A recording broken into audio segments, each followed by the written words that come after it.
საღამო მშვიდობისა ეთერშია ყოველდღიური გადაცემა ყოველდღიური აბები ვასიკო ოდიშვილისგან და მე გადაცემის სამყარო ვასიკო ოდიშვილი გახლავთ. როგორც დიდი ილიკო ჩიგოგიძე იყო და თუ ქარი იყო, თოვლი იყო და ინგრეოდა ქვეყანა, შენ რაღა გიხარო და შეუბედურო. ისეა მე მგონი გიორგი გაბუნიას და აკაკი გოგიჩაიშვილის საქმე. რა ვიცი კაცო, ისე სწრაფად შეაქო გაბუნიამ გოგიჩაიშვილი 1000 უბედურების მოყოლის გამო რომ გაუცებულმა რეკლამამ გასვლა დააგვიანა ეთერში. Тамоდი აკაკი კიდევ ერთხელ რომ შევაჯამოთ, რას ამბობენ ექსპერტები? რაღაცნაირად ისე უნდა ხარჯონ, რომ თან დახარჯონ და თან არ დახარჯონ. სწორედ ამიტომ ამბობენ რომ ლარზე წნეხი, რასაც ჩვენ ხედავთ ვარდნის სახით, სავარაუდოდ შენ არ ჩუნდება, იყო შავა. გაკეთება მოუწევს მოსახლეობასაც თან დახარჯოს, მაგრამ თან არ უნდა დახარჯოს, იმიტომ რომ სახარჯავი სულ უფრო და უფრო დაკლები ექნება. დიდი მადლობა.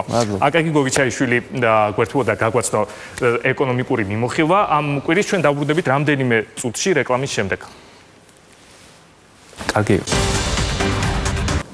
მოკლედ, ცოტაც და აკაკი გოგიჩაიშვილი ბუასა და გუდიან კაცს სერიოზულ კონკურენციას გაუწევს უკვე. ო, აი ეხლა არ შეჭამენ ბავშვები საჭმელს და დაემუქრებიან მშობლები. ჭამე თორემ აკაკი გოგიჩაიშვილი მოვა იცოდე და ზღაპრებს მოგიყვებაო. თან ეხლა ისედაც თუ სწორად მახსოვს, ხალხს რომ ზაფრავს და ამის გამო ქებას იმსახურებს, მაგ ადამიანის გვარი ჰიჩკოკია და არა გოგიჩაიშვილი თუ მაინც და მაინც, მაგრამ მარტო ლარის გაუფასურების გამზაფრება მაინც ცოტა არის, კი? ამიტომ იქით კვირას თქვით რომ დღეზე იქნება აპოკალიფსი, ხო? ან რომ მზეს გადაკლაპავს დიდი ურჩხული. ოღონდ მარტო საქართველოს თავზე და ოღონდ მარტო იქამდე ექნება ეს მზე გადაკლაპული. სანამ ჩემი ნამაღლარი არ დაბრუნდება და ცისტოლა ხმლით მუცელს არ გაუჭრის.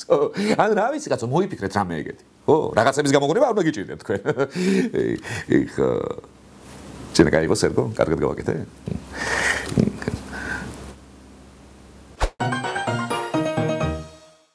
ვაშა მეგობრებო, ამიერიდან არა მარტო მოსწავლების, არამედ მასწავლებლების აღზრდაზეც ვიზრუნებთ. დიახ, განათლების მინისტრის ბრძანების თანახმად მასწავლებლების ქცევა გაკონტროლდება და საჭიროების შემთხვევაში სანქციებითაც დაიშება. ოღონდ ეხლა იმასაც ნუიფიქრეთ, რომ ვინმე მასწავლებლის პირად ცხოვრებაში ერევა. თუ ერევა, მგონია არა, ერევა, თუ დაუშვებელია მასწავლებლისთვის დისციპლინური სახდელის დაკისრება იმ ქმედებისთვის, რომელიც მან ჩაიდინა სასკოლო დროისგან თავისუფალ დროს, ან სკოლის ტერიტორიის გარეთ, გარდა იმ შემთხვევებისა, როდესაც სკოლას აქვს დასაბუთებული ინტერესი. სწორედ ფრაზა დასაბუთებული ინტერესი გახდა პედაგოგთა შეშფოთების საფუძველი. აჰა ბატონო, ყველაფერს ნათელი მოეფი. სკოლის გარეთ და არასამუშაო საათებში რაც გინდათ გააკეთეთ, თუ კი სკოლას დასაბუთებული ინტერესი არ აქვს. ამაზე გასაგებად თქმა შეიძლება გამარკვი. ხოლო თუ ზოგმა მასწავლებელმა მაინც ვერ გაიგო რამე, აი ახლა მე დამიგდო სკოლი. მოდი იცით რა, ორი თავი ახლა არავის გვაქვს და სკოლის გარეთაც ჭკვიანად მოიქეცე. ვიდრე ხარ რამე სიტყვა და ჯერ ხელი აიწიეთ. ჯდომისას ხელები ზურგს უკან გეჭიროთ. შვილმა თუ გაგაბრაზად, ნუ დასჭით, უბრალოდ უთხარით რომ ხვალ მშობელს მოიყვანს. სხვა რა დაგარიგოთ ახლა რა ვიცი, რა გითხრათ. ტუალეტში თქვენ არ დადიხართ და არაფერი. ხოლო რაც შეგეხებათ მაკონტროლებლებს. შეიძლება ახლა ყველაფერს თქვენც ვერ მიხვდით, მაგალითად იმას, როგორ უნდა დაასაბუთოთ, რომ დასაბუთებული ინტერესი გაქვთ. როგორ და უნდა დაიფიცოთ ხალხო, დაიფიცოთ ან დაიგინოთ, ოღონდ მხოლოდ სკოლის გარეთ. ანჯობი ახლა პირდაპირ თქვათ, რომ დაგავალეს და თან მაგას დაგიჯერებ. კი. ახლა რუსთაველის თეატრის სტაბლომ საშინელი ამბავი შეგვატყობი. სპექტაკლი მოხსნილია მსახიობის ავანტყოფობისგან. მეტიც სამაგად საშინელი ამბავია ხალხო, ხო? ერთი საშინელება ისაა, რომ სპექტაკლი მოიხსნა. მეორე მსახიობის შეუძლოდ რომ არის, ხოლო მესამე ის, რომ შეუძლოდ ყოფნის მიზეზი სტანდარტული ავადმყოფობა კი არა, იდუმალი ავანტყოფობა. შეიძლება ახლა ვინმე მიფიქროს, რომ ტექსტის ავტორი უბრალოდ ქართულისა და წერა-კითხვის უცოდინარია და ავანტყოფობაში სწორედ ავადმყოფობა იგულისხმა, მაგრამ ჩვენ და სავალალოდ კიდევ უარესად არის საქმე კი. რა კი რუსთაველის თეატრის ტაბლოზე ასეთი წარწერის გაჩენა გაცილებით უარესია, ვიდრე ერთი მსახიობის შეუძლოდ ყოფნა.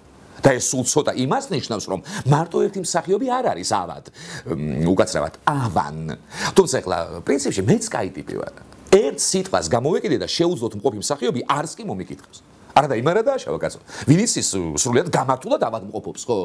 ასე რომ ხარდაჭერას ვუცხადე პატივცემულ მსახიობს და მოუთმენლად ველოდები რუსთაველის თეატრის მორიგ განცხადებას. მსახიობი გამოჯამთელდა.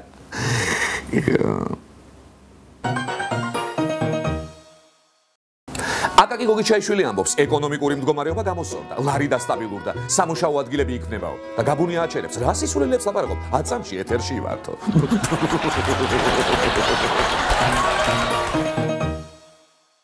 მავანტყოფი ეუბნება რუსთაველის თეატრის დირექტორს. რა არის ავანტყოფი რომ დაგიწერიათ აბრაზეო? და დირექტორი კიდევ პასუხობს, რა ვიცი, დოქტორმა ეგრეთ თქვაო.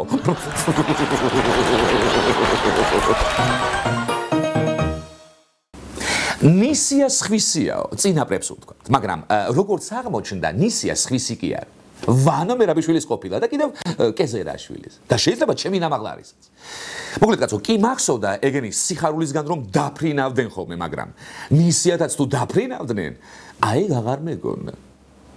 ვალი მემკვიდრეობით ვინ გადაიხდის 2007 წლის დავალიანება საქართველოს ყოფილი ხელისუფლების VIP მომსახურებისთვის პარიზმა თბილის თანხის გასტუმრება მოსთხოვა. დოკუმენტი შინაგან საქმეთა სამინისტროს თავდაცვის უწყებას და სავარაუდოდ პრეზიდენტის ადმინისტრაციას საფრანგეთში საქართველოს საელჩომ გადაუგზავნა. არ მჯერა. არა, დიახაც არ მჯერა. მე ფრანგული აეროპორტების. დიახ. არიზამდა ვანო მერაბიშვილი მაგას. ნახეთ რომ ეხა ციხეში ის კაცი და ისა გაგახსენდათ ისა ფრენის პული, ხო? ან ნამაღლარისგან რა პულს იტყოთ, გამარკვიეთ. კაცი სულ იმას გაიწახის, ვერ მოგართვითო და რაღა თქვენ მოგართმევდათ, კაც. ხო და დღეს მეც ნამაღლარი ვარ. Je suis ნამაღლარი, ხო? რაო? გაფრენა კი ბატონო, კაცო, გაფრენა არ მიკვირს მე მაგათგან. მით უმეტეს ახლა ჩემი ნამაღლარისგან არ მიკვირს გაფრენა, მაგრამ უფასოდ, კაცო. იქით რომ წაერთმიათ პული, იმას კიდევ დავიჯერებდი, მაგრამ ამას ვერა. მაგათ მეგის ქარდავას ქორწილი გადაიხადეს და ეხლა ბილეთის პულს ვერ გადაიხდიდე? ხო და მორჩა. ნუ გვატყუე ფრანგულო აეროპორტო რაღაცეებს, თორემ იცოდე გამოვა ვანო ციხიდან. აი გამოვა ვანო ციხიდან, გამოვა ციხიდან და ისა გადაიხდის მაგ ბილეთის პულს. მერე. ხო. რენესანსის ეპოქა იწყება საქართველოში, ხალხო. თუმცა ჩვენი ქვეყნის ავის მოსურნეები ებრძვიან აღშენებლობას, ხო? მაგრამ პანორამა თბილისი აუცილებლად აშენდება, თანაც ისე რომ ბატონი ვახტანგი ბოღმისგან განსკდება. ასეთი ქალაქის აშენება მე როგორ ვერ მოვიფიქრებ.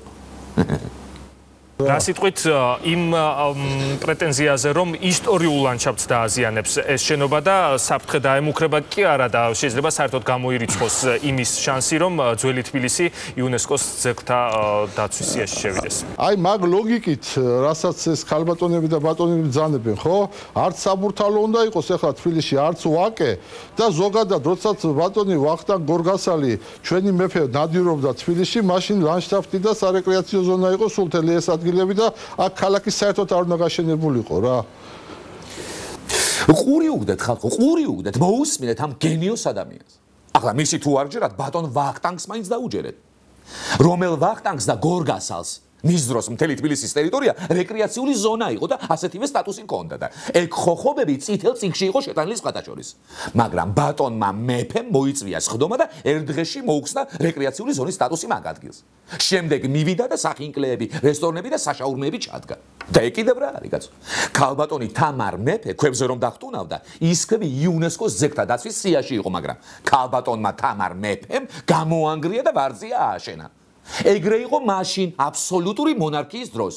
ბატონი მეფე როგორც მოისურვებდა, ისე კეთდებოდა. ხო და რა გითხრათ, კაცო? ახლაც მშვენიერი გასაოცარი აბსოლუტური მონარქია გვაქვს.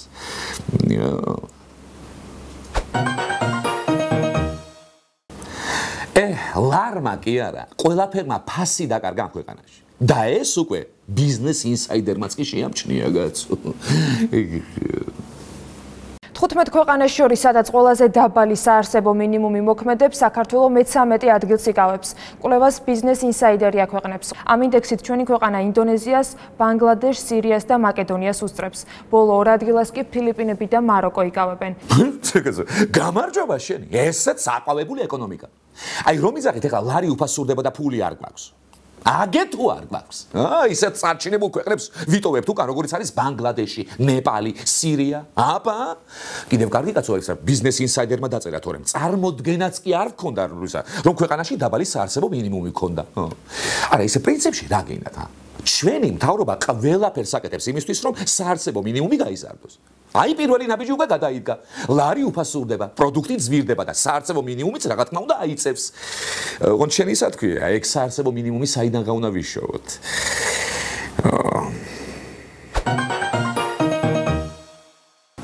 ბიძინასეუბნებიან, ბატონო ბიძინა, გაიგეთ ბანგლადეში, სირია და მაკედონია ჩვენზე იაფი ქვეყნები ყოფილაო. და ბიძინა პასუხობს, ვა, მართლა? მიდი ერთი დამიდგინე ზუსტად რა ღირსო?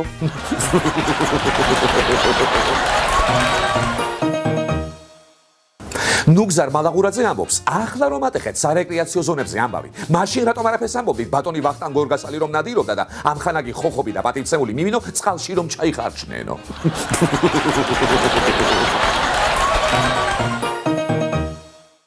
ეს გახდათ გადაცემა ყოველდღიური აბები ვასიკოვიჩვილისგან. ნუ მიიღებთ სხვა აბებს.